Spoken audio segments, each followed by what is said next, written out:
அந்த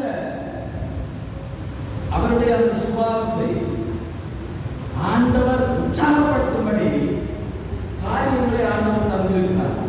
அந்த காரியங்கள் ஒரு சில காரியங்களை நாங்கள் தியானிப்போம். நாங்கள் லூக்கா புத்தகத்தினுடைய 4ஆம் அதிகாரம் 18வது வசனத்தை பார்க்கிறோம். அங்கே லூக்கா புத்தகத்தினுடைய 4ஆம் அதிகாரம் 18வது வசனம் நாங்கள் பார்த்தோம் என்றால்,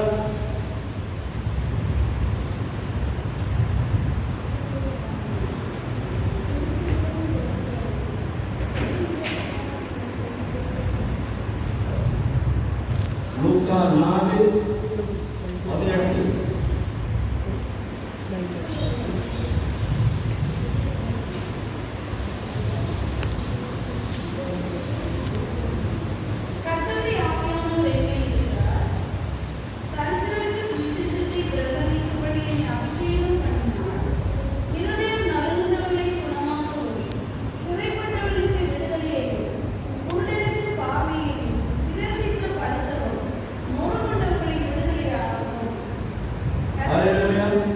கர்த்தருடைய ஆவியானவர் என்னில் இருக்கிறார், தரித்திரருக்கு சுவிசேஷத்தை பிரசங்கிக்கும்படி என்னை அபிஷேகம் பண்ணினார், இருதயம் நறுங்குண்டவர்களை குணமாக்கவும், சிறைப்பட்டவர்களுக்கு விடுதலையையும், குருடருக்கு பார்வையையும் பிரசித்தப்படுத்தவும், நொறுங்குண்டவர்களை விடுதலையாக்கவும், கர்த்தருடைய அனுக்கிரக வருஷத்தை பிரசித்தப்படுத்தவும் என்னை அனுப்பினார். ஹல்லேலூயா.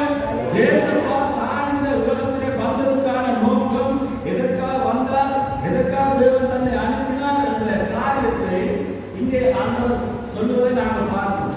இதே காரியத்தை தன்னுடைய பிள்ளைகள் செய்வார்கள், இதை விட கூட செய்வார்கள் என்று சொல்லி எங்களிடம் ஒப்படைத்து செல்வதையும் நாங்கள் பார்க்கிறோம். யோவான் புத்தகத்தினுடைய 14ஆம் அதிகாரம் 12 சொல்லுகிறது, நான் கர்த்தரிடத்தில் பிதாவிடத்தில் போகிறேன், மெய்யாகவே நான் சொல்கிறேன் என்கிறார்.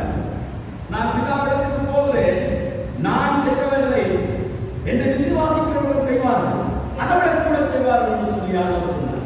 ஹல்லேலூயா, ஹல்லேலூயா. ஆண்டவர் என்ன காரியங்களை செய்தாரோ அந்த காரியங்களை என்னுடைய பிள்ளைகள், என்னை விசுவாசிக்கிறவர்கள், நான் பிதாவிடத்துக்கு போவதால் அவர்கள் செய்வார்கள், கண்டினியூ பண்ணுவார்கள், என்னுடைய ஊழியத்தை கண்டினியூ பண்ணுவார்கள். ஹல்லேலூயா. ஆகவே மத்தேயு 28:18 சொல்றார் ஆண்டவர், உலகம் முடிவதற்கு சரணாகி நான் உங்களோடு கூட இருக்கிறேன், உன்னோடு நான் இருக்கிறேன், நான் விட்டு செல்வதை நீ தொடர்வாயாக. ஹல்லேலூயா. ஆண்டவர் எங்களுக்கு கொடுத்த காரியம் தன்னுடைய ஊழியத்தை செய்யும்படியாக, சிறைப்பட்ட